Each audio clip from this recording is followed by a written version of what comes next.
আর যেন আমাদের কোনো মা বোন ও মেয়েদের সম্মানহানির খবর করতে না হয়। প্রতিবাদের ব্যানারে রেখা এই শব্দগুলি, খবরের ভেতরের শব্দ। সব খবর পেপারে ছাপা হয় না। এবার যাদের খবরের জেরে গোটা রাজ্য উত্তাল, সেই সাংবাদিকরা এবার আরজি করে তিলোত্তমার বিচার চেয়ে পথে।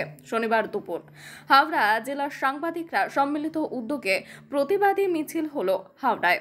এদিন হাওড়া পৌরসভার গেট থেকে সাংবাদিকদের এই মিছিল বের হয়। ফোরশর রোড হয়ে হাওড়া পৌরসভার গেটে এই মিছিল শেষ হয়। সাংবাদিকদের দাবি, দোষীদের উপযুক্ত কঠিন শাস্তি হোক।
चंदनदा बोलो ना, मिडिल गैप करते